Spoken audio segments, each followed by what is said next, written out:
Good morning everyone! Welcome sa aking channel. Dito na naman po ang senior citizen na mahilig mag-experiment dito sa aking kusina. Oh, wonderful! Ito po ay maganda na dragon fruit. Magugulat po kayo mga ka-seniors sa benefits ng dragon fruit, no? Nakakagulat sa research ko po ang dami-daming benefits at maganda na prutas ito, no?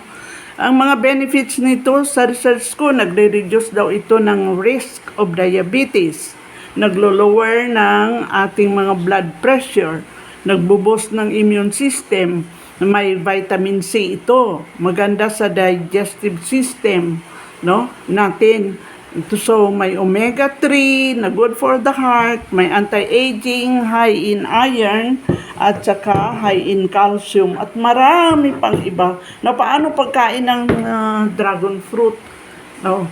Mga ka-seniors, wag lang ho ninyo, ito may iron, may calcium, pero wag nyong tanungin ang presyo kasi baka ma-high blood kayo. Hindi kasi sa ibang bansa ito very common kasi mayroon silang plantation ng cactus na ito ang bunga na ito yung wonderful na fruit na ito, no? Pero sa ibang bansa yon, no? Siguro ang example na may bibigay natin dito sa China kasi nandoon yung mga dragon.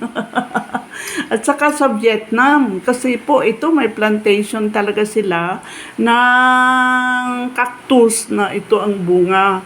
No, sa atin dito kasi medyo mahal pa no. So, wag na niyong tanungin ang presyo kasi ay importante nito yung benefits. Okay, paano pagkain?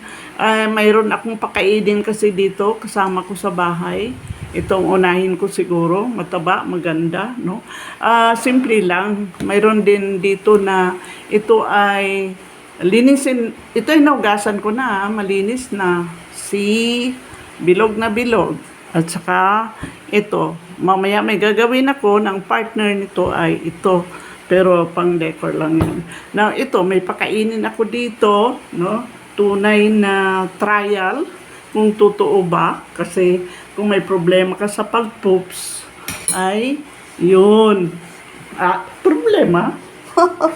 Tanggalin ko lang ito. Iba-iba naman ang pagkain.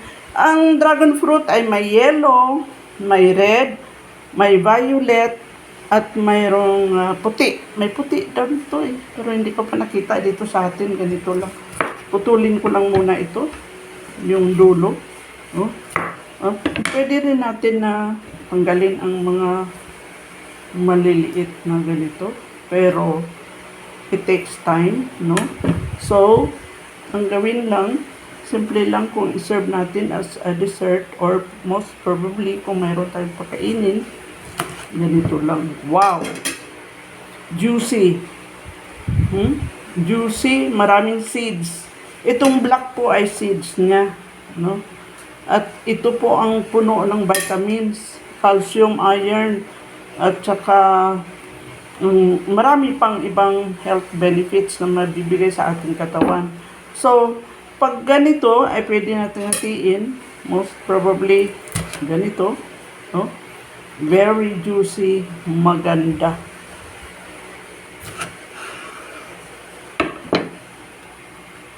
And then, pwede nating i-peel off na ganito. Wow, violet na violet. See that? Ang ganda, no? Okay, kung ayaw ninyo nito, no? Pero para sa akin, pwede nang kainin na kaganyan Now, pwede nating alisin yan lightly nitong peeler, no? Kasi gusto mo yung pinaka-meat lang ng ating dragon fruit. Sayang naman kung makapal ang pagtanggal, pero malinis din ito at nandito yung kanyang vitamins and minerals. See? Now, pwede natin slice na ganyan lang kung gusto mo medyo maliliit. So, nakalagay dito sa ating table, sa ating plates, no? Okay, and the rest, Slice ko rin. No? Pwedeng ganyan ka-slim. No? Or pwede natin tanggalin ito. Or pwede namang hindi. Okay?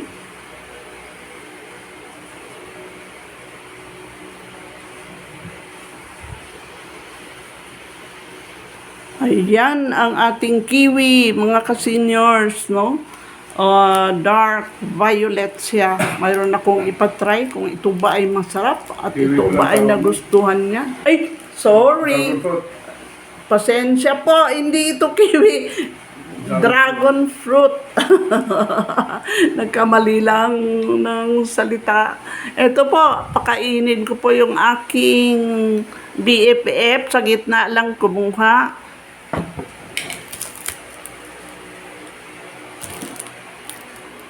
Yan, nakatikim na siya. Sabi ko. Ang sarap. Sarap ba? Sa gitna. Uyun. Ito po yung aking forever. Tumitikim ng dragon fruit. No? Oh. How is it? Mamaya kakain ulit. Oh, masarap daw. Patikim nga. Ayan. Mayroon pang isang preparation na ito. So, ipakita ko sa inyo po. Okay? Kakain muna ang senior citizen. Juicy. Matabang, siyempre. Ang ganyan lang ang dragon fruit. Pero ang benefit nito ay hindi mabibili ng pera. But try po ninyo, madali lang. Slice mo lang, tsaka tanggalin yung balat. Kaya yung isang preparation, pakita ko po sa inyo. Mga ka-seniors, itong isa po, ay gagawa ako ng isang preparation na pwede rin natin gawin. Siyempre, putulin ko muna itong dulo. Ayan.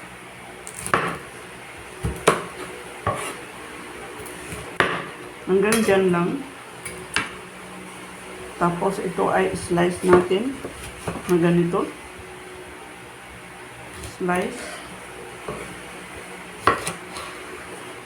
And then, ang gawin natin, tanggalin natin yung balat dito sa likod. Madali lang, mabilis. Kasi umiiwas nga tayo sa sugar, kaya hindi na tayo magsusugar, hindi na tayo maglagay ng mga additional pang mga ingredients dito sa ating gagawin. At ito po ay slice natin ng manipis. Hindi naman sobrang manipis. Ganyan lang.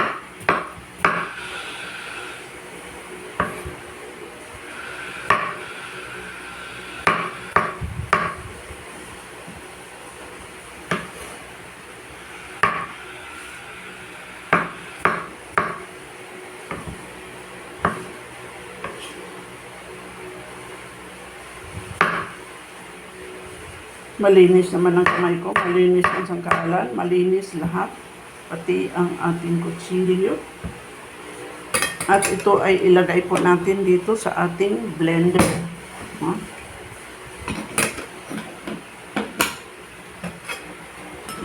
Ilagay natin sa ating blender. Ganyan lang kadali ang pag-prepare. Takpan natin ating blender. At ito ay blend natin saglit lang sa ating machine. Ayan na ang ating dragon fruit dito sa ating blender. Maglagay tayo ng konting yellow. At maglagay tayo ng isang tasang fresh milk. Takpan natin. Baka tumalsik. At ito ay i-blend natin.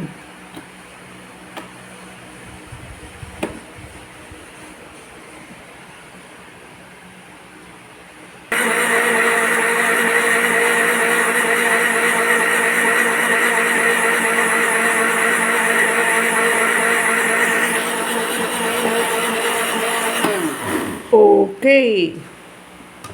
Buksan. At ready to drink. Wow. Lagay natin sa ating... dalawa lang naman po ang iinom nito. Kaya 2 baso lang rin ang aking hinanda. 4 cups.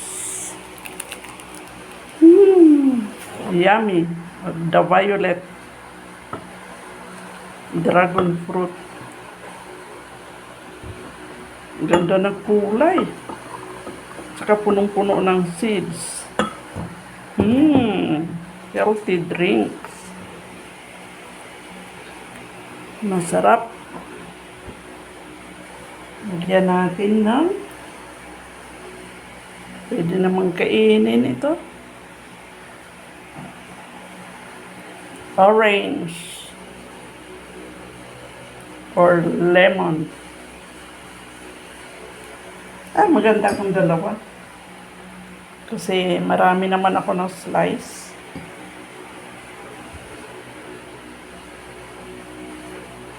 That's it. At yan na po ang pangalawa nating preparation ng ating dragon fruit. Ang ganda ng kulay, natural. Yan po ang ating violet na dragon fruit. Okay? So, refreshing na juice at pwede naman slice lang at kainin. Yan ang dragon fruit. Wow!